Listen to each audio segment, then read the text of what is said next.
Ahora sí, ya está. Sin embargo, hoy tenemos que terminar de ver lo que estábamos viendo, donde nos habíamos quedado, y vamos a iniciar con ya la nulidad del matrimonio y de la unión libre.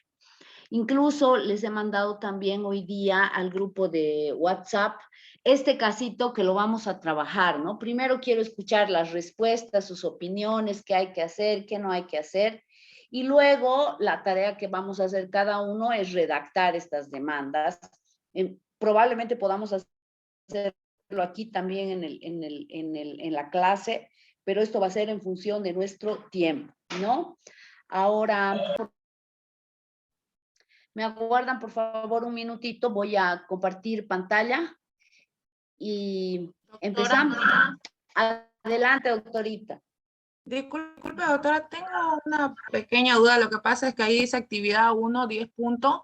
Eso, lo vamos a subir a la plataforma. ¿Hasta cuándo tenemos que presentarlo? ¿O cómo? Tengo esta pequeña Sí, duda. hay que subir a la plataforma, doctora. No he puesto fecha porque ese día estaba dándoles las instrucciones y se me cortó y era bastante tarde, entonces por eso les escribí al grupo. Vamos, hay que subir a la plataforma tanto como el segundo trabajo que les he mandado, pero no es todavía la fecha, vamos a fijar con ustedes fecha hoy día. Ah, ya. En función de eso, pierdan cuidado, en función de eso vamos a abrir en la plataforma el trabajo, porque están ya los trabajos ahí, pero no están con fecha, entonces probablemente por eso no son visibles, Sí, no pero se pueden ver. los van a subir a la plataforma para que tengamos el respaldo de las calificaciones, ¿no es cierto? Como nos exige la universidad. Así que, Ya, doctora, gracias. dicho esto, iniciaremos. Compartiré pantalla y mientras yo voy cargando en el sistema, doctores, a ver, ¿han leído los autos supremos? ¿Han tenido la oportunidad de dar una pequeña revisada, por lo menos alguno de ellos? A ver, escucho sus comentarios, doctores.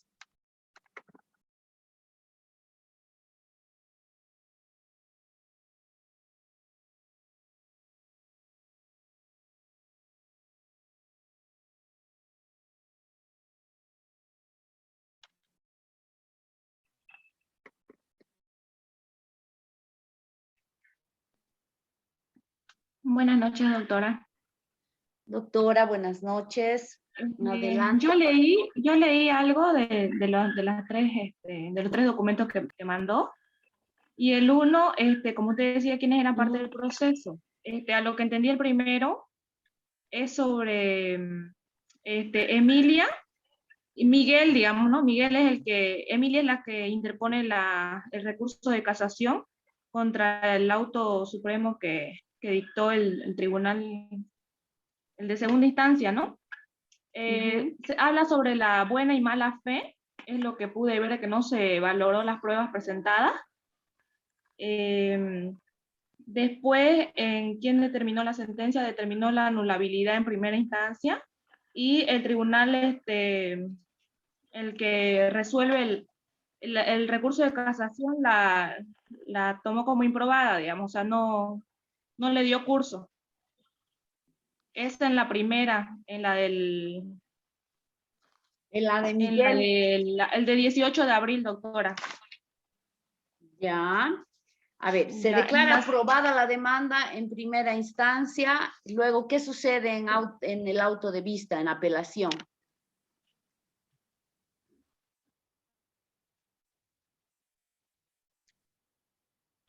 ¿Se confirma la decisión?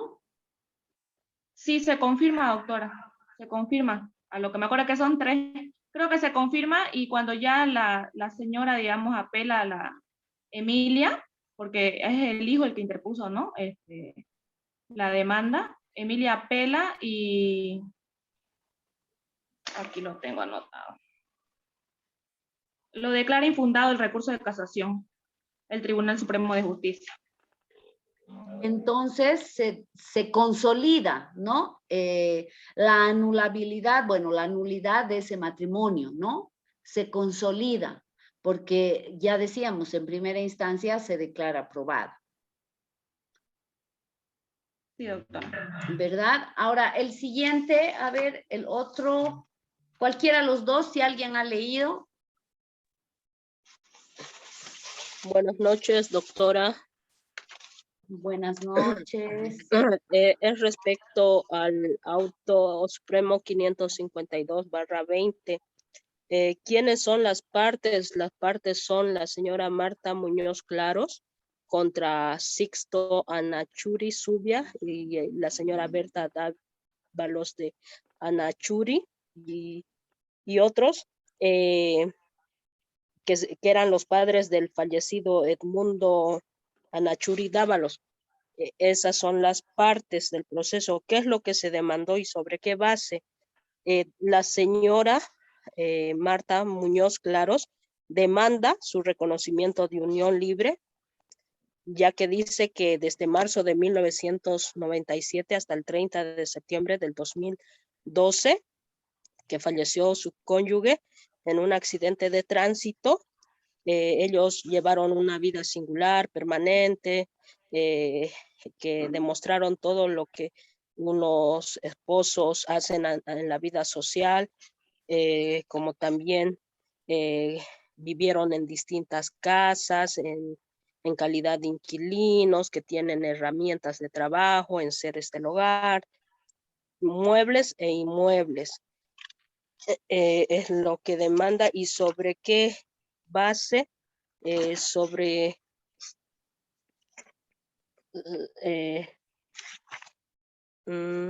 sobre qué demanda, sobre demanda, y dentro de la demanda se cita obviamente a los demandados y ellos niegan esa situación y excepcionan, y también se apersona la señora Teresa, quien dice ser la esposa mediante un proceso previo de reconocimiento de unión libre, ya con una sentencia ejecutoriada del 2013. Ante esta situación es lo que se determina, presenta la excepción y la parte lo declara el juez de primera instancia, lo declara probada la excepción. Entonces la señora demandante apela y el tribunal de alzada declara improbada esta excepción. Entonces regresa el expediente al juez acuo y el juez acuo declara en sentencia como probada la unión libre de la señora demandante. Ante esta sentencia, la parte demandada apela nuevamente y el tribunal acuo revoca esta sentencia.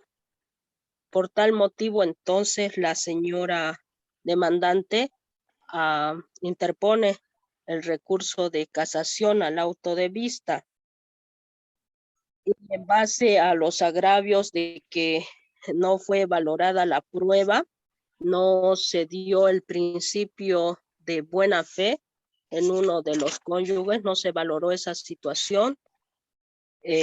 Posteriormente, el Tribunal Supremo de Justicia, en base a doctrina y autos supremos y sentencias constitucionales que hablan de la buena fe en uno de los cónyuges o en los dos cónyuges, es que termina resolviendo, casando el auto de vista en parte y hace que se declare probada la demanda, produciendo los efectos personales y patrimoniales.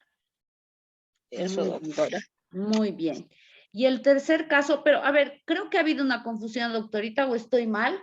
En este caso no se anula directamente, o sea, es decir, la sentencia de primera instancia se declara aprobada la demanda y por tanto reconoce la unión libre entre Marta Muñoz y Edmundo Anachuri, ¿verdad? Luego, apelada esa resolución por parte de los demandados, que vienen a ser los herederos, los padres de Edmundo Anachuri, apelan y ante esa apelación la sala revoca la decisión y declara improbada la demanda. Y contra eso la señora Marta recurre en casación. Y el Tribunal Supremo casa el auto de vista, por ende, revoca, vayamos a decir, ese auto de vista y declara probada, es decir, que ratifica la decisión de primera instancia inicialmente asumida, ¿no? Y para aquello se analiza sobre la libertad de Estado. A ver, en todos estos casos se cuestiona la libertad de Estado y se habla de la buena fe, ¿no? Pero antes de que ingrese a hablar de esto, el tercer caso, es en el tercer caso, en el Auto Supremo 1221, donde se anula ciertamente, ¿no? Es decir, se dicta una primera sentencia donde se declara probada la demanda, luego en apelación se anula y se recurre de casación y el Tribunal Supremo anula ese auto de vista y les dicen pronúnciense sobre el fondo y se pronuncian confirmando la decisión y finalmente el Tribunal Supremo nuevamente resuelve por declarar infundado el recurso y confirmar nomás la decisión asumida en primera instancia, ¿no? Ahora, ¿por qué les he pedido que lean este caso? Y ya estamos de alguna manera resolviendo acá en la clase la consigna que tiene la tarea número 1, ¿no? ¿Por qué les he pedido que hablemos de esto? Porque lo primero que tenemos que ver cuando se estudian procesos ordinarios es el proceso nominado como nulidad de matrimonio o de unión libre. Y en la nulidad del matrimonio o la unión libre, lo que tiene que analizarse y lo más importante siempre va a ser la buena fe, ¿no? Y la mayoría de los casos son por la generalidad, en su mayoría o lo más común que se presenta en estrados judiciales es el tema de la falta de libertad de Estado, ¿no? Ya lo vamos a analizar, pero hacía esta introducción para que nos centremos en ese tema, ¿no? Cuando lleguemos al momento y entendamos, expliquemos qué es la buena fe. Por eso que quería que lean estos autos supremos. Porque en estos autos supremos se habla de cuál es la teoría que rige en cuanto a la buena fe en relación a un matrimonio que se declara nulo, ¿no? Porque se ha celebrado sin los requisitos de ley o por la existencia de algún impedimento. Y además se tiene que distinguir entre lo que es la buena fe procesal y la buena fe en el acto de celebración del matrimonio, que son aspectos distintos, ¿no? Y a veces se confunden. Así que, bueno, ya ingresaremos a hablar en esta clase, espero, de esto, pero continuaremos con lo que estábamos viendo la clase anterior. Nos faltan unas cuantas diapositivas y voy a ir un poquito rápido porque luego ya esto vamos a verlo cuando hagamos redactemos la demanda misma, ¿no? Que es la intención mía. Y como veíamos en la clase anterior, se me cortó justo en este momento, cuando estábamos en esta diapositiva. Y les había, acá tenemos, en esta diapositiva tenemos prácticamente una transcripción de los requisitos que establece el código, tanto para la demanda como para la contestación. ¿Y qué tengo que rescatar yo de estos requisitos? Lo que he manifestado de inicio, ¿no? La demanda y la contestación tienen que ser presentadas con toda la prueba de la que pretendemos valernos en el proceso. Toda la prueba que no ha sido ofrecida en ese momento, es decir, el momento oportuno para presentar pruebas es en la demanda y en la contestación, y cuando no lo hacemos, no podemos presentar prueba posteriormente, o no debería admitírsenos esa prueba posteriormente, salvo una excepción, y esa excepción es que se trate de prueba nueva, de reciente conocimiento y por ende reciente obtención, ¿no? Pero no toda la prueba se adecúa pues a este supuesto, ¿no? así que se supone que esa prueba tiene que haber surgido con posterioridad a la presentación de la demanda, haberse obtenido con posterioridad a la presentación de la demanda y tratarse de, o sea, es decir, acreditarse que, evidenciarse que se trata de una prueba que yo no conocía, ¿no? Por eso se dice de reciente conocimiento y de reciente obtención, ¿no? Eso es lo más importante que tenemos que rescatar de estas exigencias que tenemos en cuanto a la demanda y a la contestación. Porque luego, al igual que sucede en el ámbito procesal civil, laboral, la demanda tiene que estar munida de una serie de información, de una información específica en cuanto a ciertos elementos para que el juez sepa qué es lo que yo quiero, cuál es mi pretensión, qué es lo que estoy pidiendo. Y precisamente por eso en la clase anterior hablábamos de la proponibilidad o improponibilidad de la demanda, porque mi petitorio tiene que ser claro, mi pretensión tiene que ser clara para que el juez pueda ver a simple vista y en términos generales, cuando revise una demanda, si es proponible y si cumple con todos estos requisitos. Generalmente, hoy por hoy, se ha vuelto una mala práctica el que las demandas siempre salen observadas, hasta por una coma, ¿no es cierto? Salen observadas, que no señaló con precisión, que acompaña por ejemplo, en materia familiar tenemos una exigencia específica que es presentar junto a la demanda la fotocopia simple de la cédula de identidad del demandante. Y a veces por este requisito que es ciertamente desde mi punto de vista formal, no entiendo por qué el legislador ha puesto este requisito, las demandas son observadas y muchas veces se las tiene por no presentadas, observándose que la fotocopia de la cédula de identidad es de una cédula vencida, que no es vigente o que no se ha acompañado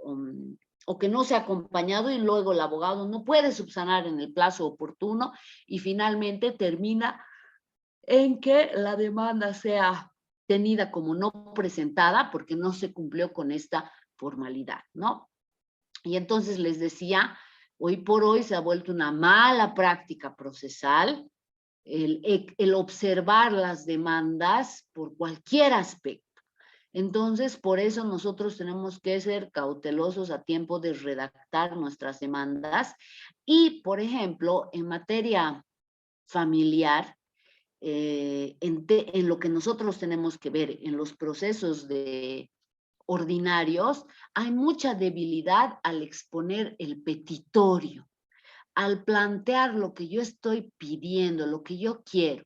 A veces se hace un embrollo en ese petitorio y no pedimos correctamente y por ende a veces la demanda no es favorable, a veces nuestra prueba es débil o no es adecuada o nuestro petitorio es inadecuado, ¿no? Y por eso probablemente a veces tenemos decisiones que no son muy convenientes a nuestros intereses. Ahora, entiendo que ustedes conocen por demás, porque ya han presentado varios de ustedes, probablemente no demandas específicamente ordinarias, pero sí estoy segura otro tipo de demandas, por tanto han leído, han conocido, han usado este artículo relativo a los requisitos de la demanda por un lado y por otro el artículo relativo a los requisitos de la contestación, ¿no? Así que no vamos a hacer mayor lectura de lo que dice aquí porque entiendo que ustedes ya conocen. Ahora, tenemos nosotros que hablar, ¿qué sucede cuando nosotros presentamos una demanda? Hemos presentado nuestra demanda y se tiene que dar lugar a la admisión de esa demanda y al traslado de la demanda, ¿no? Antes de la admisión y traslado, yo puedo modificar o ampliar mi demanda. Por ejemplo, yo he presentado mi demanda de divorcio y resulta que se me ha ido por un error, por un descuido, porque no tenía en ese momento el documento, no pido la asistencia familiar para todos los hijos, sino solo para 2 de ellos, cuando en realidad yo tengo 3, ¿no? 3 hijos. Entonces, antes de que se cumpla con la citación al demandado, la demanda puede ser ampliada, puede ser también modificada la pretensión, ¿no? Ahora, entonces, en suma, ¿hasta cuándo se puede modificar, ampliar la demanda, tal como establece el 262? Hasta antes de la contestación.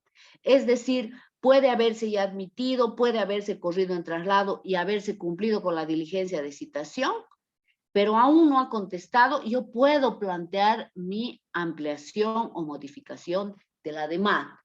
Puedo plantear. Si contesta, ya esta ampliación resulta tardía. ¿Por qué será la determinación en ese sentido? Justo por lo que decíamos en clases anteriores. La sentencia tiene que responder a el petitorio hecho en la demanda y el pronunciamiento hecho en la contestación sobre este petitorio, ¿no? El juez no puede ir más allá de lo que se le ha pedido, salvo, como decíamos, ¿no? En relación a las cuestiones conexas. Cuando ve un niño del que no se ha pedido la guarda, cuando advierte que, por ejemplo, un niño no está viviendo con los papás y está viviendo con los abuelos, puede asumir alguna decisión, incluso probablemente no necesariamente como medida colateral, sino incluso como una medida provisional, ¿no? Como una medida provisional. Pero vayamos por orden. Entonces, esto es la modificación o ampliación de la demanda, ¿no? Y luego el código hoy por hoy regula el tema de los hechos nuevos. Los hechos nuevos pueden alegarse en la audiencia al momento de la ratificación de la demanda. ¿Y qué se entiende por hechos nuevos? Aquellos que han sucedido entre la presentación de la demanda hasta la realización de la audiencia, en nuestro caso, de la audiencia preliminar, ¿no? Donde se va a hacer se va a cumplir con todas las formalidades que establece el artículo 427 y bueno, ahí se hará la alegación de hechos nuevos, tal como señala el artículo 427, inciso G, ¿no es cierto? Es en ese momento. Luego de agotarse ciertos pasos, pasamos a la ratificación de la demanda y ahí puedo hacer mi alegación de hechos nuevos. Esos hechos nuevos, lógicamente, no son lo mismo y por eso he hecho esta distinción. No son lo mismo que ampliar o modificar la demanda. Estos hechos nuevos están vinculados con el petitorio que yo he hecho en la demanda, pero no pueden estar dirigidos a modificar ese petitorio. Ojo, ¿no? Entonces tenemos que hacer esta distinción. Por eso que el legislador permite la ampliación y la modificación de la demanda hasta antes de la contestación. Y esto también tiene que ver con el hecho de resguardar, de proteger el derecho a la defensa, el derecho al debido proceso y el derecho a la igualdad de partes. Porque claro, si yo modifico la pretensión, lógico, después de que el imputado conteste, el imputado, digo, la parte demandada, perdón por el error, acostumbrada a mi área, la parte demandada, lógico, esa parte demandada no va a poder, por ejemplo, refutar ese petitorio con algún elemento de prueba. No va a poder oponerse a ese petitorio, ¿no es cierto? Porque la base de todo es el petitorio, la pretensión que yo estoy formulando. ¿En qué términos la estoy formulando? Por eso esos hechos nuevos lógicos siempre tienen que estar vinculados, relacionados con ese petitorio. No puede entenderse que los hechos nuevos están destinados o pueden ser incluso para modificar ese petitorio, por esto que acabo de explicarles, ¿no? Entonces, esas serían las primeras actuaciones para ya dar lugar a la contestación, ¿no? Ahora, en este periodo pueden darse tres figuras que lo cierto es que no están claramente distinguidas en nuestro código, Pero antes, en el Código de Procedimiento Civil, que repito y lo digo hasta el cansancio, utilizábamos de manera prestada, estaba la redacción muchísimo más clara. Y el Código de Procedimiento Civil, doctores, perdón, un segundito, ahora sí. El Código de Procedimiento Civil nos hablaba de las formas extraordinarias de conclusión del proceso y la forma ordinaria de conclusión del proceso. ¿Cuál es la forma ordinaria de conclusión del proceso, doctores? La sentencia. Esa es la forma natural en que tiene que concluir un proceso. Una forma no natural, anormal, vayamos a decirlo, o de forma extraordinaria, como claramente establecía el anterior Código de Procedimiento Civil, era a partir de cualquiera de estas tres formas: el retiro de la demanda, el desistimiento de la demanda y el rechazo de la demanda.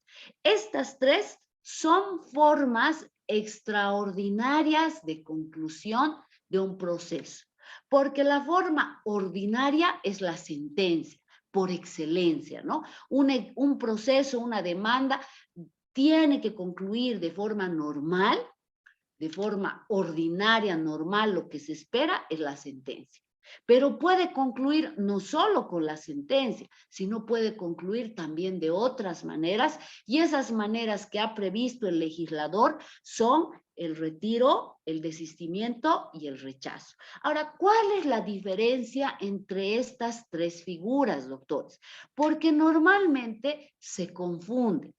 ¿Consideran, conocen ustedes cuál es la diferencia entre estas tres figuras? Ya les digo, en nuestro código no está tan clara la figura, pero en el Código de Procedimiento Civil anterior, la figura quedaba muchísimo más clara y se conocía, bueno, y se entendía con claridad cuál era la diferencia. Entonces, les lanzo la pregunta: ¿saben ustedes cuál es la diferencia entre un retiro, un desistimiento y un rechazo?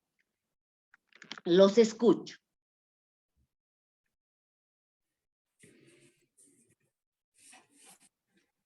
Doctora. Doctora, Hola, doctora, buenas Adelante. noches. Buenas noches. Buenas noches. Primero la doctorita, no sé quién ha intervenido primero, a ver. Hola. La doctora María Alejandra, primero, y luego la doctora que le siguió. A ver, lo que pasa es que no veía en mi pantalla, no sé si me puede ayudar con su nombre, pero iniciaremos con la doctora María Alejandra. Doctorita. Hola, hola. Ahora sí. Doctora, Sí. buenas noches. Buenas noches. Ya, yo entiendo, doctora, por retiro se da cuando, bueno, se puede plantear cuando ya se notificó a la parte demandada, y el desistimiento cuando ya se, a ver cómo le explico. Hola, hola. La escuchamos, doctorita. Adelante, con toda confianza. La estoy escuchando. Creo que tiene problemas de conexión. No. ¿La escuchan los demás o solamente yo no la estoy escuchando? Se la escucha, doctora.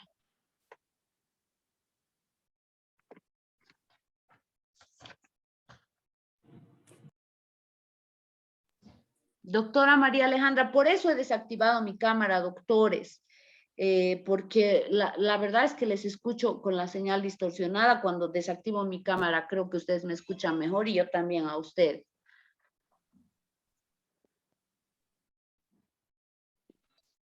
Ya, hola. A ver, Ahora sí, a ver. ya va a disculpar, doctora. Tranquilo, adelante. Ya. Luego la doctora Felicidad. Primero María Alejandra y luego la doctora Felicidad. Adelante, doctor.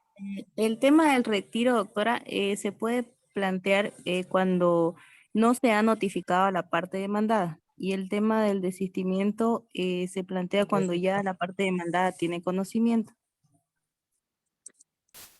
A ver, la siguiente. ¿Y el rechazo? ¿Cuál sería el rechazo? El rechazo, bueno, no la tengo muy, muy bien. Está muy bien, doctor. A Cuando ver, la ¿quién juez más? rechaza la demanda, ¿Ya? La doctora Vanessa y luego era la doctora Felicidad. ¿Algo más que quiera aportar, doctor? Doctora, el desistimiento no se puede dar también cuando se llegue a una conciliación. no. Alguien dijo no. ¿Por qué?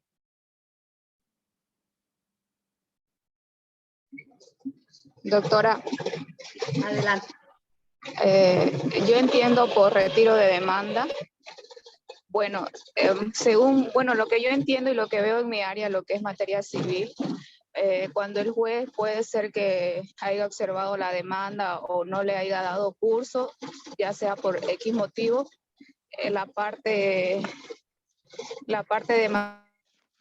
demandante hace el retiro de su demanda y ya para el desglose de sus documentos originales que ha presentado. Y en el tema del desistimiento es cuando las partes han llegado a un acuerdo, ¿no? Puede ser que haya pagado la deuda y en plataforma presentan el desistimiento, ¿no? La parte demandante va y firma un sellito que le pone plataforma y ya con eso sube al juzgado y el juez ordena, ¿no? Le da curso al desistimiento. Ya sea con ese desistimiento se levantan las anotaciones preventivas. Eso es lo que entiendo yo, doctora. Sí, muy bien. ¿Alguien más que quiere intervenir? Doctor Doctora, Roberto. buenas noches. Recién acabo de ingresar a la plataforma. ¿Cuál era la pregunta? Disculpe, doctora. ¿Cuál es la diferencia entre el retiro, el desistimiento y el rechazo?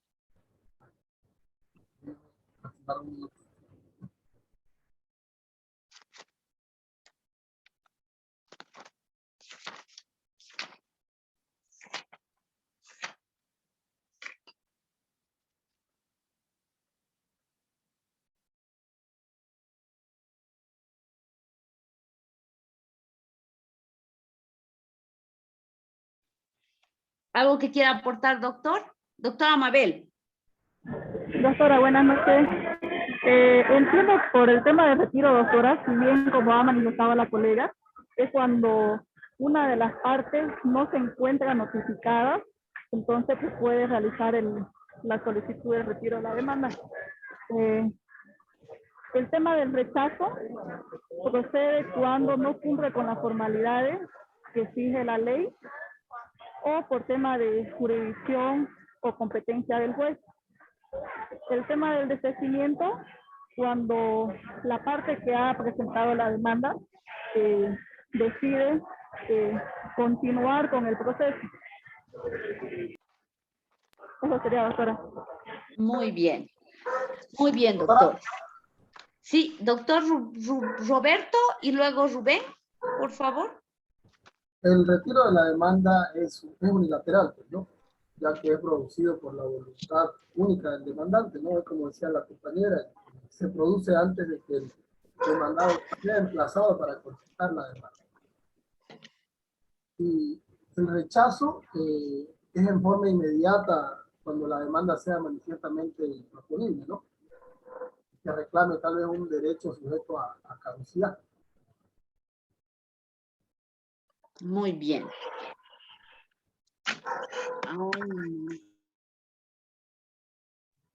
Doctora, ¿por qué el desistimiento no es cuando se llega a una conciliación? ¿Por qué?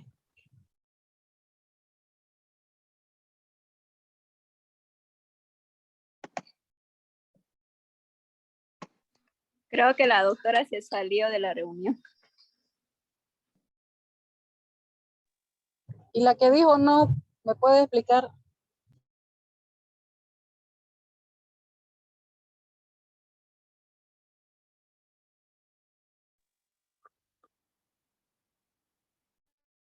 Colegas, ¿en qué artículo habla del desistimiento? Disculpe.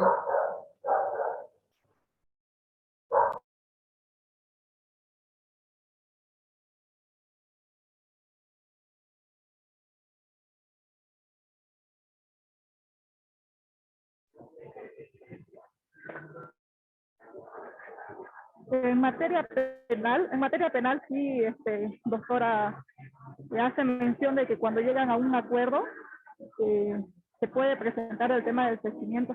Pero en materia familiar no tengo entendido que es por conciliación. No sé si es que estoy bien. Pero en materia penal sí le hacen a la demanda o al derecho que pretenden demandar.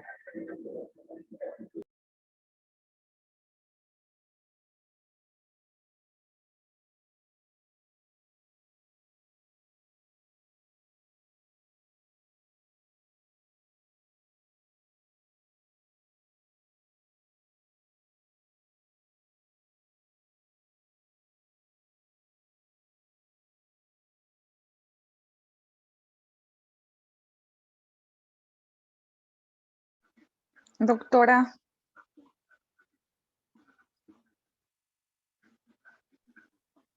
Se le fue la señal ahorita. En materia familiar igual se puede desistir porque la asistencia familiar, digamos, es un derecho irrenunciable. No creo que puedan conciliar las partes y desistir en la demanda. Esa era mi pregunta.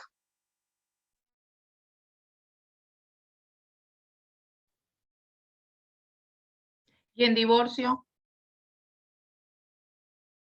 En materia familiar yo nunca he visto desistimiento. La verdad no, yo que trabajo en plataforma no he visto que la gente venga y desista en materia familiar. ¿Y en divorcio lo ha visto, colega? Por eso les digo que en materia familiar nunca he visto que las partes, o sea, el demandante venga y desista en la pretensión, porque como es un derecho irrenunciable, o sea, la asistencia familiar no pueden renunciar, es para el hijo, ¿no? Claro, pero mi pregunta de mi colega es en la demanda de divorcio. En la demanda de divorcio yo creo que tampoco. Porque de que el divorcio procede a voluntad de una de las partes. Y entonces, quiera o no quiera, uno de los dos igual procede el tema del divorcio. Entonces, no hay desistimiento porque tampoco hay testigos, no hay pruebas que producir, salvo en el tema de partición y división, pero no hay desistimiento en materia familiar. Colega, sí se puede realizar el desistimiento en los procesos de divorcio. Sí. Cuando las dos partes ya porque, desisten del divorcio, pero... Claro, incluso antes de la notificación, ¿no? Tendría que realizarse, se presenta un memorial indicando, pues les doy un ejemplo, ¿no? O sea, se presenta el memorial desistiendo de la demanda de divorcio por reconciliación de la pareja y o sea, tratar, digamos, de unificar su matrimonio, los hijos, no perjudicarlos, que no les afecte psicológicamente, etcétera, y se da, o sea, a mí me han dado viabilidad, por eso les comento esa situación. Gracias, colega. Doctora, pero una consulta, doctora Miranda. ¿Cuál era el fundamento, la base legal para solicitar ese desistimiento? El artículo pertinente. La verdad es que ahorita no lo tengo de memoria, pero si gustan, mañana por el grupo, si me hacen acuerdo, les voy a mandar tal cual lo he presentado yo la demanda, obviamente borrando nombres, ¿no? Y como les digo, la juez sí me ha dado viabilidad a esa situación y lo ha dado por no presentada la demanda. Obviamente lo hice antes de la notificación, teníamos fecha y hora de notificación, pero la mamá se arrepintió, o sea, la esposa en este caso, ¿no? Se arrepintió de continuar con el divorcio y me dijo, ¿no? Que ya no quería continuar porque había hablado con su esposo, se había comprometido a mejorar la relación, etcétera. Y si no me equivoco, sí he puesto un artículo de la ley 603, que como les digo, no lo tengo en mente ahorita, pero especificando básicamente eso, ¿no? Que por un bienestar de los menores, para que no les afecte psicológicamente, ambos padres deciden continuar con el matrimonio siempre y cuando ambos se manejen bajo el marco del respeto, ¿no? Esa situación sí recuerdo a grandes rasgos que puse. Eso no sería retiro de demanda, porque si fue antes de la notificación sería retiro. Eso sería una extinción por reconciliación. Ese es el término que da la ley. Está en el artículo 208. No sería desistimiento. Dice, la reconciliación pone fin al proceso y puede oponerse en cualquier estado de la causa, mediante manifestación verbal o escrita, libre y voluntaria de ambos cónyuges ante la autoridad judicial, si no hay sentencia de tutela. Bueno, eso considero. Puede ser, doctor, puede ser como usted lo está leyendo en este momento, pero como les digo, tendría que yo revisar mañana y enviarles, a lo mejor es como usted dice, y fue así, ¿no? Por reconciliación y no desistimiento. Muy amable, doctora. Esperamos entonces. Gracias.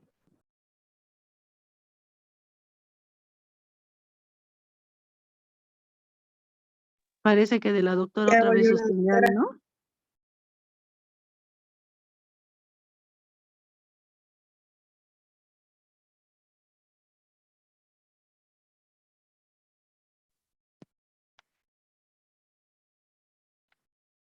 Doctores, ¿ahora sí me escuchan? Sí, ahora sí. Ay, doctores, cuánto siento, realmente lo siento muchísimo. Estoy sufriendo con esta computadora que está en sus últimos días, supongo, de vida y ay, me quiero morir. Mil disculpas, de verdad. Bueno, a ver, ¿están con pantalla compartida todavía? Sí, sí. Sí, sí. Muy bien. Estaban hablando algo, escuchaba lo que hablaban, pero no podía intervenir, no conectaba mi micrófono. Seguíamos con la clase, doctora. Parte de esa conversación. A ver, guíenos, doctora. Tal vez nos hemos equivocado. A ver, no, saben, está bien, vamos bien, por buen camino. Y vean ustedes, nuestro código, ya les decía, no es claro. A ver, recogiendo todo lo que me han dicho, que muchas de las intervenciones son correctas, la diferencia entre el retiro y el desistimiento, a ver, el retiro y el desistimiento surgen a iniciativa de las partes. En cambio, el rechazo surge a iniciativa del juez. De ahí que hablábamos el rechazo sin más trámite y hablábamos de la improponibilidad de la demanda a la clase anterior. ¿Recuerdan? Entonces, esto que se nos quede grabado. Rechazo y desistimiento a iniciativa de las partes, perdón, retiro y desistimiento a iniciativa de las partes y rechazo a iniciativa del juez, ¿no? Primer punto. Ahora, ¿cuál es la diferencia entre el retiro y el desistimiento? El retiro se da antes de la contestación con la demanda. Antes de la contestación, el demandado pudo haber sido citado, pero si no ha contestado, yo puedo retirar mi demanda. Así regulaba, doctores, y les pido que, no sé si tienen a la mano el código anterior, y hoy por hoy entiendo que regula el Código de Procedimientos, el Código Procesal Civil, ¿no? Antes de contestada la demanda, podrá el demandante retirar y se la considerará como no presentada, porque ahí, cuando no hay contestación, no se ha dado, doctores, la relación jurídico-procesal. Por eso es que se la tiene por no presentada la demanda. En cambio, el desistimiento se da cuando ya hay contestación. Esa es la diferencia. El retiro se presenta hasta antes de la contestación y el desistimiento se presenta después de la contestación cuando ya se ha establecido la relación jurídico-procesal. ¿Cuándo se establece la relación jurídico-procesal? El momento en el que el demandado contesta, porque ahí ya tenemos el escenario de la discusión establecida. Por eso se dice la relación jurídico-procesal, ¿no? ¿Cuál era la diferencia? Que la verdad es que hoy por hoy nosotros no la tenemos regulada en el código. Es que cuando yo retiro mi demanda, no se me van a imponer costas. En cambio, cuando yo desisto de mi demanda, puede la parte demandada aceptar el desistimiento llanamente o con la condición de que se le paguen las costas. ¿Por qué? porque ya hizo los gastos con abogado, los gastos procesales, etcétera, etcétera. Entonces, el desistimiento tiene que ser aceptado por la parte contraria y esa aceptación puede ser llanamente o puede ser con la condición de que se paguen costos. Esa es la naturaleza de estas tres figuras, ¿no? En cambio, en el retiro no se requiere de la aceptación de la otra parte. ¿Por qué? Porque no se ha dado, repito, la relación jurídico-procesal. Nosotros en nuestro código no tenemos muy claramente definidas estas figuras. Lo único que tenemos, y vayamos a revisar el artículo 267. Esa es la única regulación que tenemos en cuanto a las conclusiones extraordinarias del proceso, a las formas de conclusión extraordinaria del proceso. Por favor, alguien que me ayude con el 267. Prohibición del desistimiento. Okay. Prohibición de desistimiento. No podrá desistirse de la pretensión cuando se refiera a algún derecho o interés de niña, niño o adolescente, personas con situación de discapacidad grave o muy grave y de adultos mayores. Vean ustedes, ahí hay una limitación, ¿no? Para resguardar los derechos de las niñas, niños y adolescentes y de las personas en situación de discapacidad y de los adultos mayores. Pero, ¿qué opinan sobre esto? Doctores, merece comentarios, ¿no? Desde mi punto de vista, es cuestionable el alcance de este artículo, porque, a ver, no sé qué opinan, primero los escucho.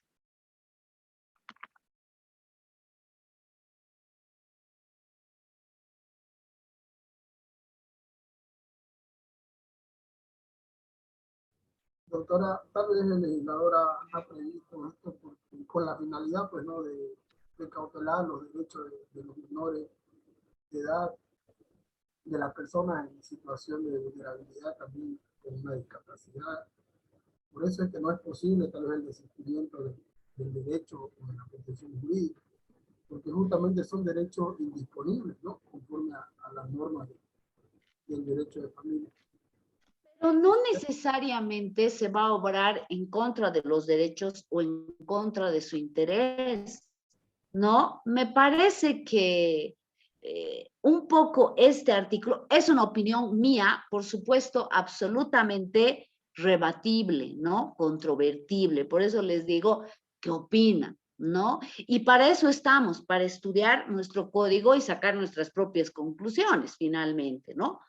Entonces, a veces, y ese era un cuestionamiento que nosotros nos hacíamos los jueces, capacitándonos sobre el código, porque, por ejemplo, una determinación de guarda, una demanda de guarda, está ahí, es una pretensión que se refiere a un derecho de una niña, niño o adolescente.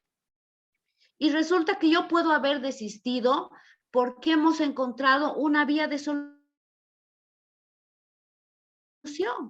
y reformular mi demanda. Puedo reformular mi demanda como, por ejemplo, homologación de acuerdo y no necesariamente demanda de guarda. O no sé, cualquier otra figura, ¿no? Yo creo que un poco desconoce este artículo la esencia del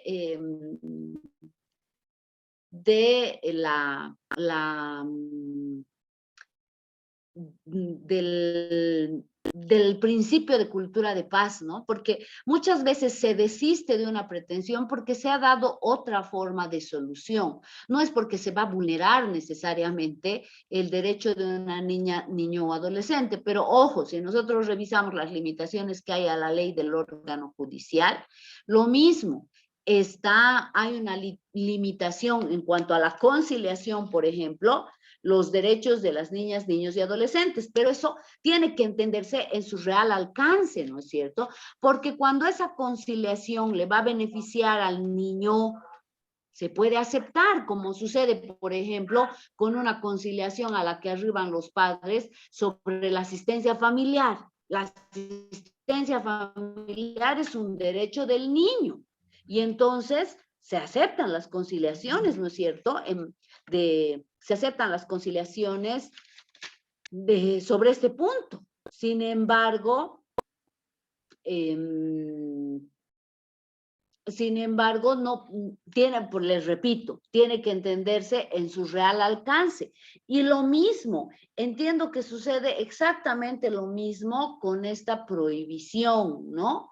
Porque no tiene que asumirse que ese desistimiento se va a dar para vulnerar los derechos del niño necesariamente, porque puede haberse planteado un desistimiento en función a otro tipo de solución que se ha dado o en función a otra vía por la que se ha optado, justamente para resguardar de manera efectiva los derechos de las niñas, niños y adolescentes. Y se presentan esos casos, ¿no? A ver, por darles un ejemplo, una demanda de guarda les daba, ¿no? De ejemplo, les decía, se presenta una demanda de guarda y luego contra el papá, ¿no? La mamá presenta contra el papá. Y resulta que luego ellos acuerdan que la guarda del niño quede con la abuelita. Y más bien tramitan al juzgado de niñez y adolescencia esa guarda de ese niño para que sea la abuela la guardadora, ¿no? Porque ya se cambia de competencia cuando interviene la abuelita. Entonces, yo quiero desistir de esa mi demanda porque, bueno, se está optando por otra vía legal. Y no voy a poder desistir. ¿Qué hace el juez? ¿Acepta o no acepta este desistimiento? Porque hay una prohibición. Y esa pregunta nos la hacíamos nosotros, sin una respuesta concreta, les comento, ¿no? Sin una respuesta concreta de decir, bueno, no, así vamos a hacer. Porque vean ustedes, cada juez es responsable de las decisiones que toma. Tanto es que así que cuando el juez se equivoca, es pasible a ser sancionado penalmente hoy por hoy con una sanción, con esta ley que se ha anunciado hace pocos días con pompa y sonaja. Los jueces son gravemente sancionados bajo el delito de prevaricato cuando ha obrado en contra de lo que dice la ley. Entonces aquí pueden decir, no, aquí hay una prohibición, por tanto esta decisión es prevaricadora y ahí estamos con un juez sancionado terriblemente, ¿no es cierto? Entonces por eso les hago este comentario. ¿Qué hace? Porque ese es un caso, este ejemplo que les he dado, no es un ejemplo que surge de la nada, es un caso que se da frecuentemente. A veces los papás están peleando por la guarda del niño y finalmente acuerdan que sea la abuelita la que tenga la guarda y se van al juzgado de niñez y adolescencia. Entonces quieren desistir, pero hay una limitación, ¿no? Y ahí viene, ¿qué hacemos? ¿Qué opinan ustedes, doctores, sobre lo que les comento a propósito?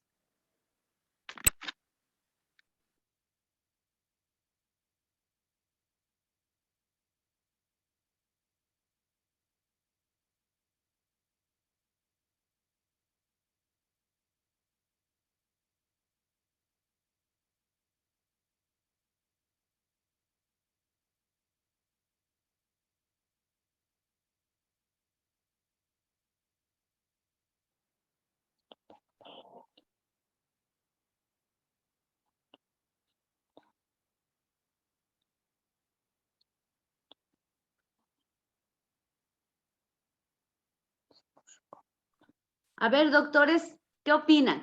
Y estaban comentando.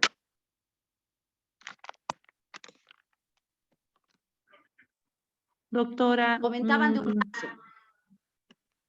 yo pienso que tendría ya que ver mucho, ¿no? El criterio del juez en este caso, o de la juez para poder tomar una decisión.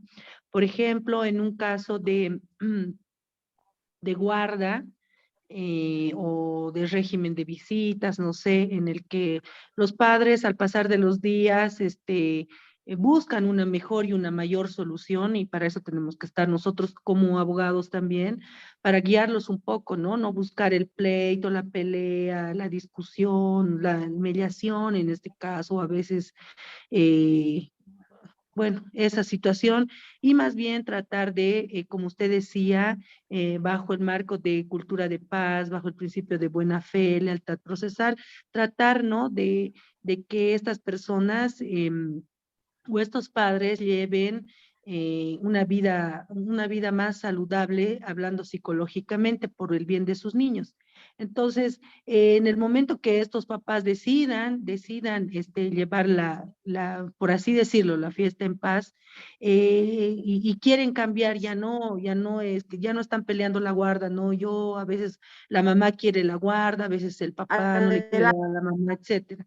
Entonces, deciden tener, pongamos una guarda compartida, en el que no va a existir asistencia familiar, pero ambos van a tener los mismos derechos y las mismas obligaciones, ¿no?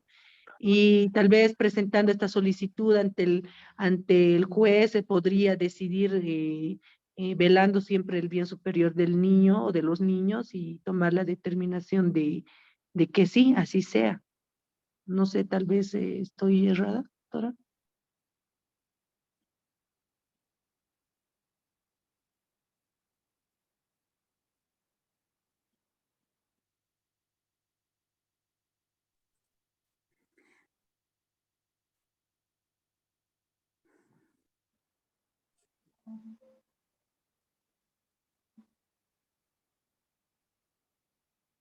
Doctora, Doctora, no se le escucha. doctora, ¿me escucha? Se le fue la señal de nuevo. Se fue la señal. Pero compártanos, doctora, su conocimiento de usted o su criterio. Yo quería compartirles algo que la verdad yo recientemente acabo de tener conocimiento de este artículo, de la prohibición de todo desistimiento, pero yo tuve un caso, comentarle de asistencia familiar, en la cual la señora le demandó a mi cliente y él anteriormente había iniciado un proceso de guarda legal sobre la menor de edad.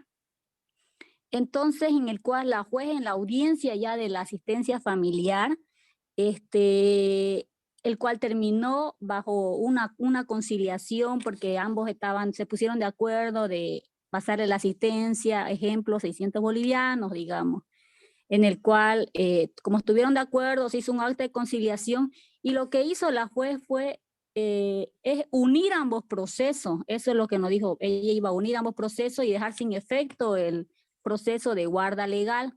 Y ahí concluyó ese proceso.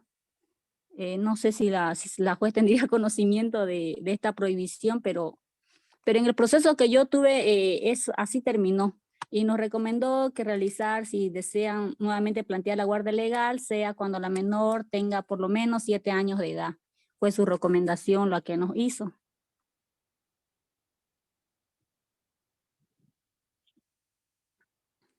Es en lo que puedo mencionar.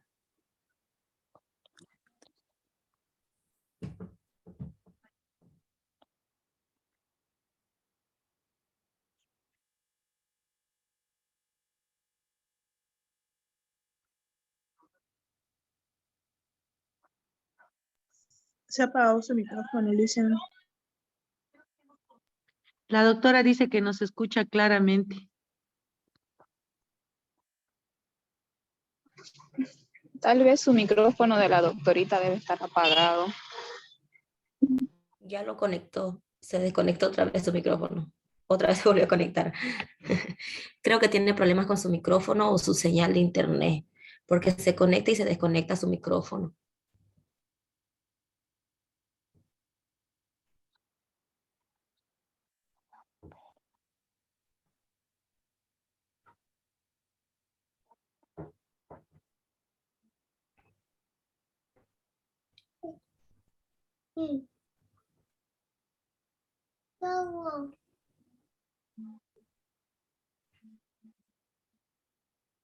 Está activado su micrófono, doctora, pero no se le escucha nada.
A 8 me acordé, a las 7 pues dije, no va a venir.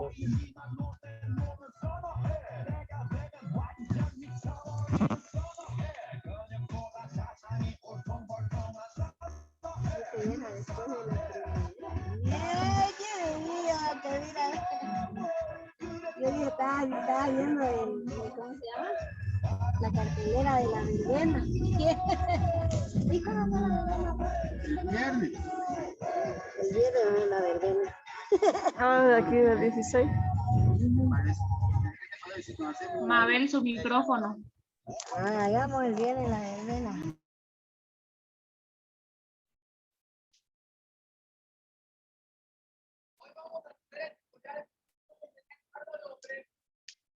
Necesitamos de paneros o barberas. Necesitamos 2 manos para poder trabajar, una derecha y una izquierda. Necesitamos a un hombre, buscamos a uno. Rubén, tu micrófono está activado.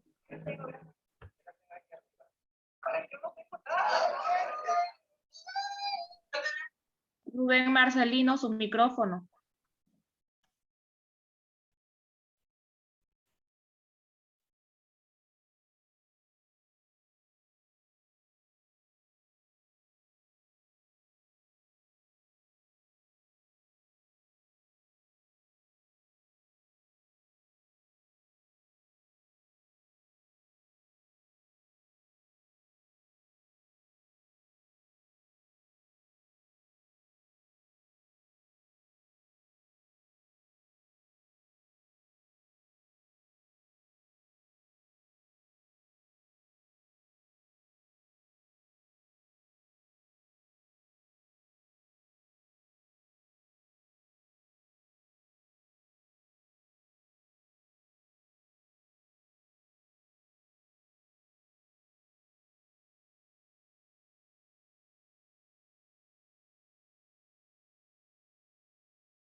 Ahora sí, retornó la señal, doctores. ¿Me escuchan?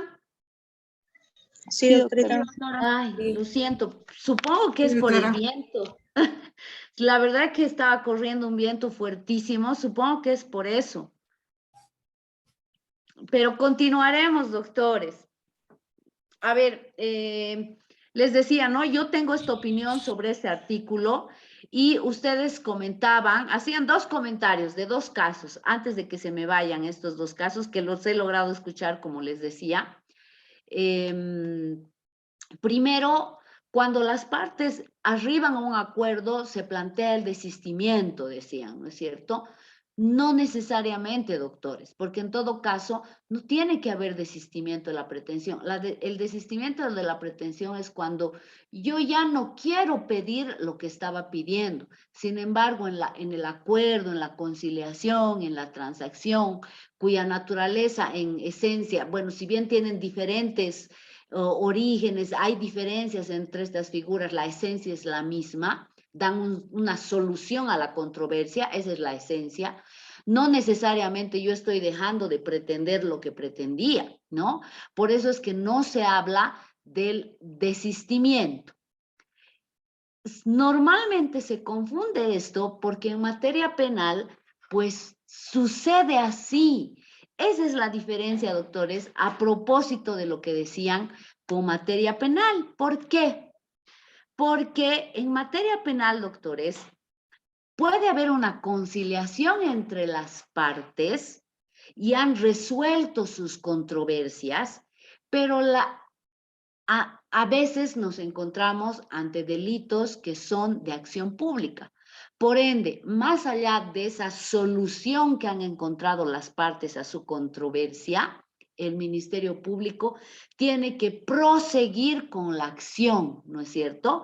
Es de ahí que, producto de esa conciliación, plantean desistimiento del proceso o retiran su denuncia o piden que se dé o que ahí se cierre el caso, ¿me entienden? Esa es la naturaleza, por eso es diferente. En cambio, en materia familiar, lógicamente esa no es la figura y tampoco podría ser en materia civil, a propósito. La diferencia es precisamente por eso. Entonces, no hay desistimiento cuando hay conciliación o transacción, sino que el juez va a homologar esa conciliación o transacción. Y a propósito, ustedes hablaban hace un momento de, ¿me escuchan? Sí, doctora. Sí, doctora. Pensé que se me había ido de nuevo y estaba aquí hablando solita, que ya me ha pasado un par de veces. Les decía, entonces, ¿tienen la pantalla compartida todavía? Sí, doctora. Sí, doctora. Muy bien. Entonces les decía, de ahí que no necesariamente tiene que haber desistimiento, sino que más bien tendrá que darse lugar a la homologación de esa conciliación y por ende la conclusión del proceso por transacción, por conciliación, ¿no? Que es diferente, doctores. Y ya les decía, una diferencia entre el retiro y el desistimiento es las costas procesales que se tienen que imponer, que ciertamente en nuestra materia no son tan relevantes, ¿no? Porque mucho no reclamamos costas, pero en otras materias, en materia civil, en materia penal, sí se reclaman las costas, doctores, ¿no?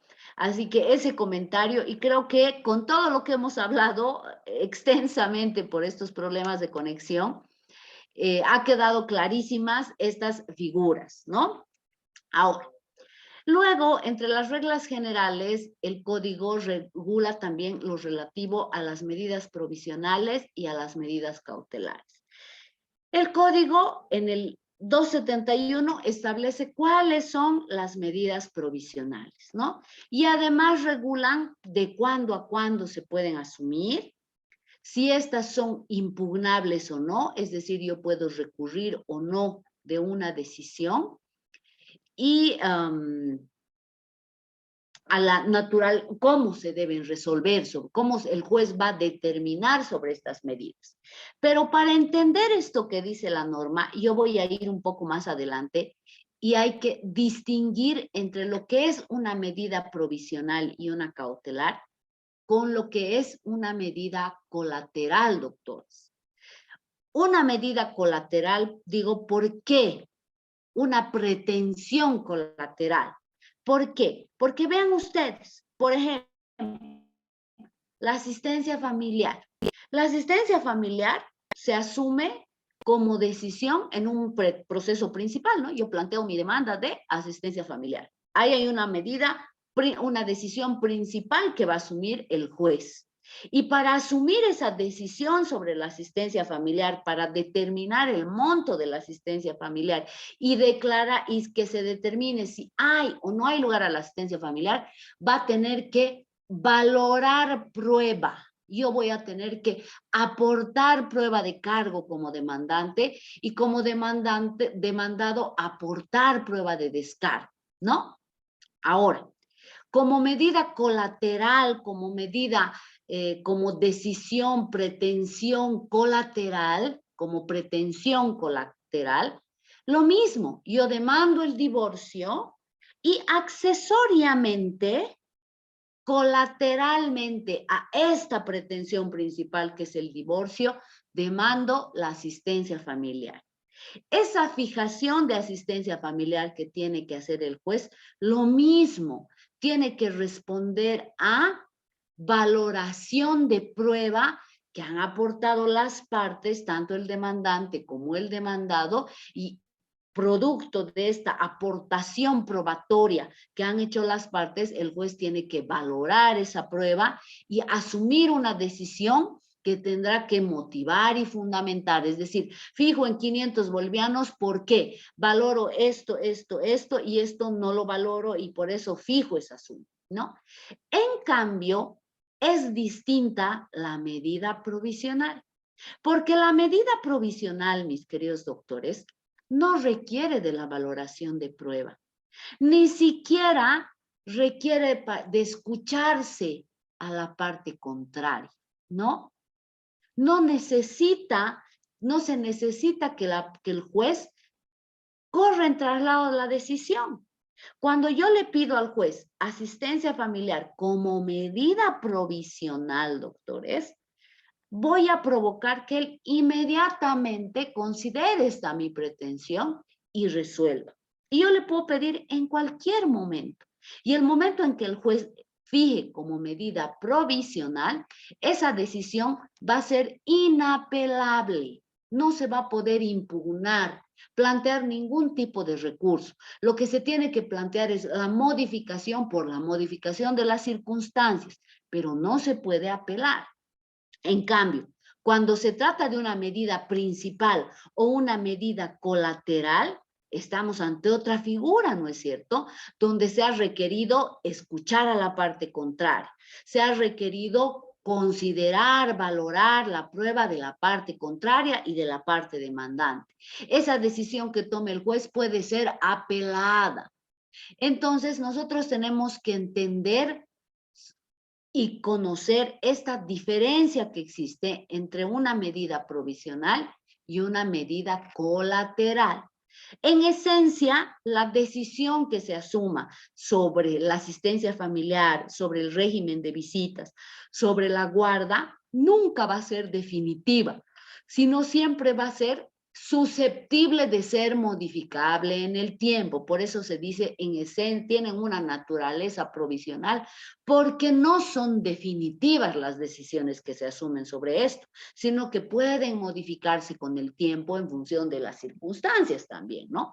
Pero eso no quiere decir que necesariamente que sea lo mismo lo provisional con lo colateral. Me quiero enfocar en eso. ¿Por qué?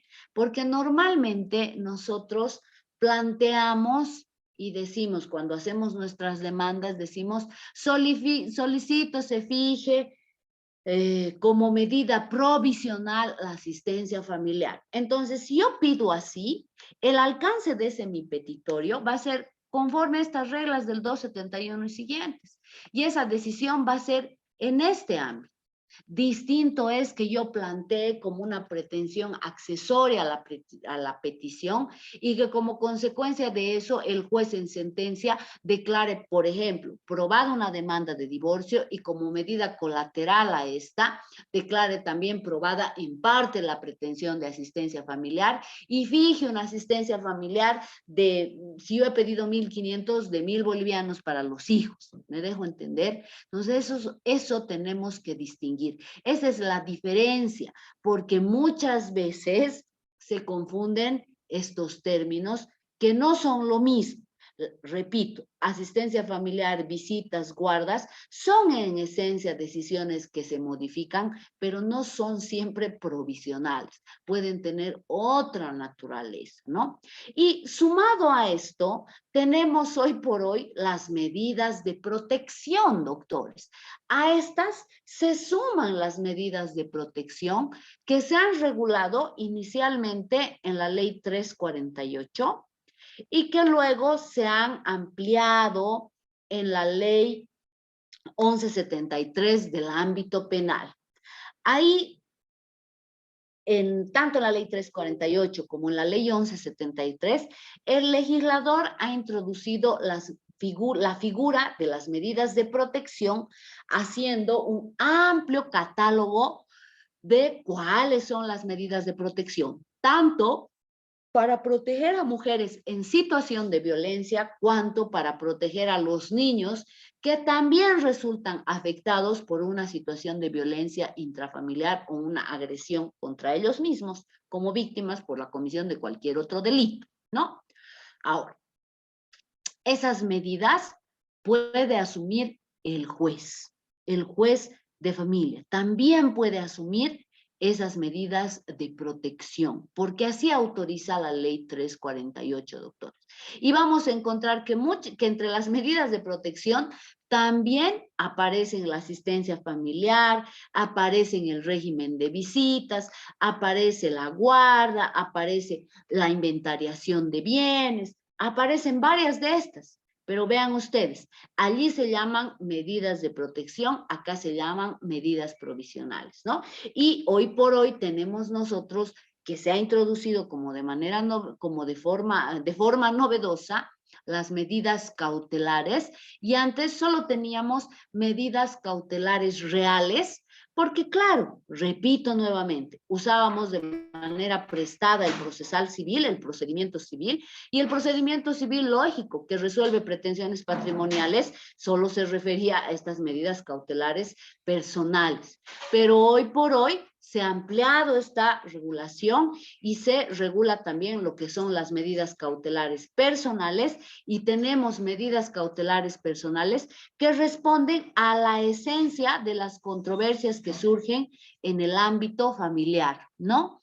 Asistencia a sesiones terapéuticas, prohibición, alejamiento o restricción en el lugar de trabajo, en el domicilio, prohibición de comunicación, que ojo, también estas medidas cautelares figuran como medidas protección en estas leyes del ámbito penal. Son las mismas, pero tienen diferente nombre y pueden asumirse por aquel juez, por el juez penal, como una medida de protección, por el juez que es por el fiscal, e incluso por las mismas instituciones protectoras, y luego el juez tiene que ratificar, ¿no? Y en cambio, en nuestro ámbito podemos asumir estas medidas provisionales y estas medidas cautelares, que básicamente son las mismas, repito. Las medidas cautelares sí pueden ser impugnables porque no hay una prohibición, así a diferencia de lo que sucede con las medidas provisionales.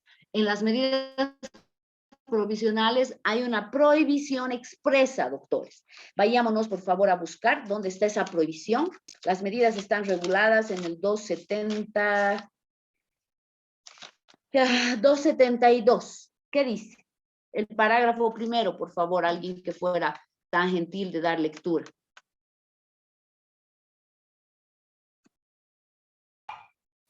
El parágrafo 2, dijo doctora.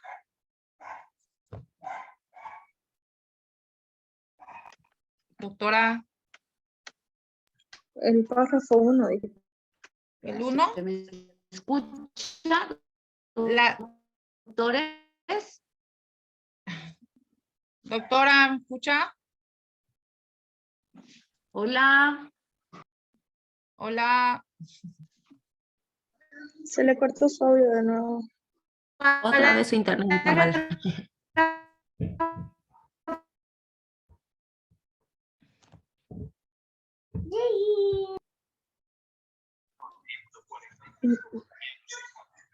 Medidas provisionales.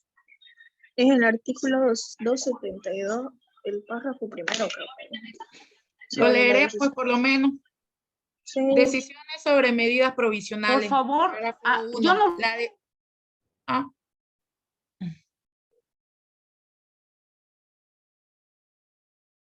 Doctora.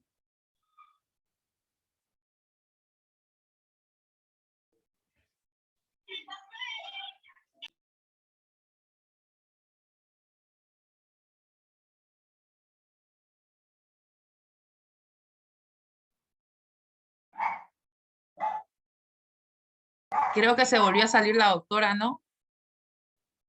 Doctores, ¿ahora me escuchan? Ay, me quiero morir, quiero llorar. Sí, doctora, se le escucha. Ahora sí la escuchamos. Doctora, el parágrafo 1 dijo, ¿no? Adelante, adelante. Decisiones sobre medidas provisionales.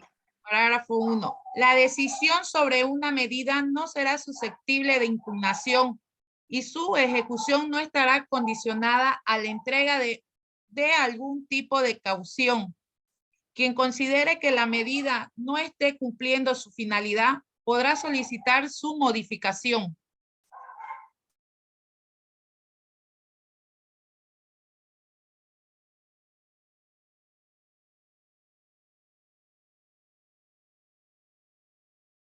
No sé si es problema mío, yo la escucho apenas a la doctora y no sé si ustedes la han escuchado, pero a ver, asumiendo que se ha dado lectura al 272, ¿qué es lo que quiero rescatar de este artículo, doctores?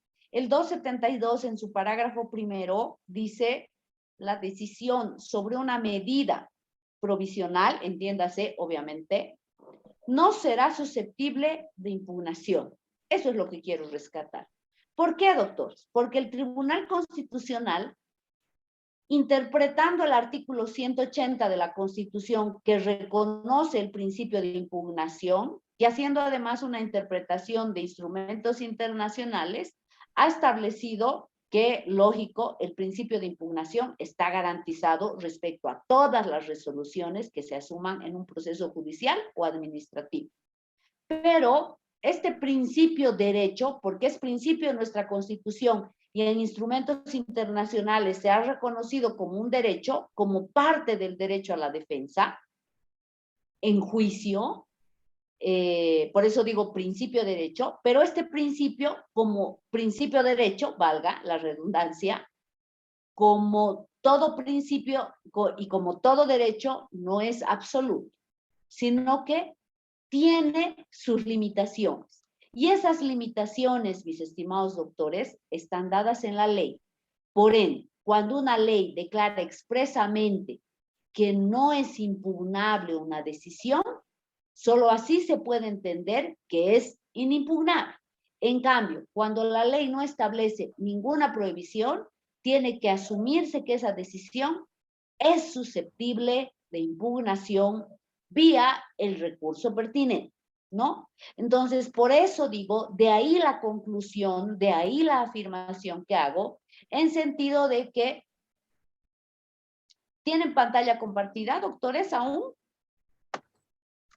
No, doctora. No, ¿todavía? Muy bien. Voy a...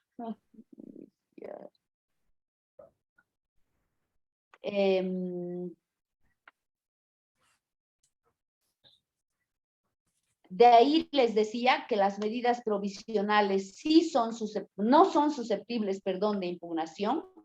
En cambio, las cautelares sí pueden impugnarse. ¿Cuál será el recurso de impugnación idóneo para reclamar sobre su imposición, doctores?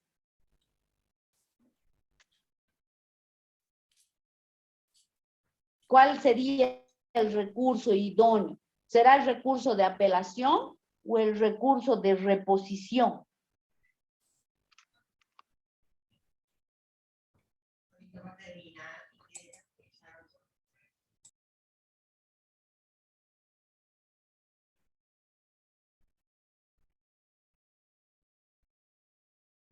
Doctora, ¿puede repetir la pregunta? Adelante. ¿Puede repetir la pregunta?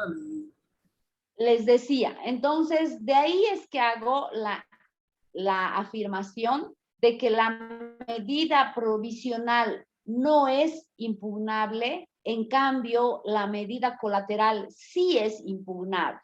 Entonces, ¿cuál sería el recurso idóneo para impugnar una decisión sobre medida cautelar, doctores? Esa era la pregunta. ¿Recurso de apelación?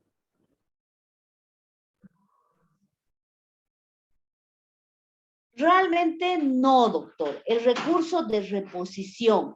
¿Por qué? Porque el recurso de apelación solo es viable contra sentencias y autos definitivos. Y entiéndase por definitivos aquellos que ponen fin al proceso. Entonces, una decisión sobre una medida cautelar, sobre la imposición de una medida cautelar, nunca va a ser definitiva. Entonces, da lugar a un auto interlocutorio. Y ese auto interlocutorio es impugnable a través del recurso de reposición con alternativa de apelación, ¿no? Con apelación alternada, si fuera el caso, ¿sí?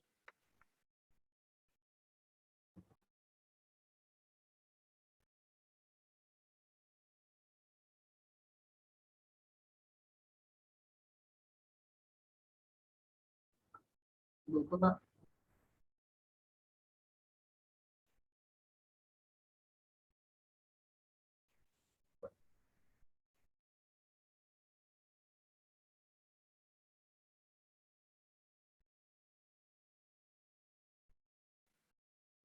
Estimados doctores, otra vez se me ha ido la señal. Y la verdad, no, No se escucha, doctora. No, doctora, es por el clima, por el ventajo. Doctora, no se le escucha nada.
Y sí, la llevamos por ti, en los avances, o se le hace consultas por WhatsApp.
Ya puso fecha la doctora para los trabajos para el primero hasta el domingo 17 y el segundo hasta el lunes 25. Nos retiramos de clase, dice. Buenas noches, doctora, si nos escucha, hasta luego. Sí, puso fecha, pero no puso hasta qué No hora. lo explicaba bien. ¿A qué hora de estos días? Dice que ya está visible en plataforma. Bien. Nos retiramos entonces, ¿no, doctores? Sí, yo creo que sí.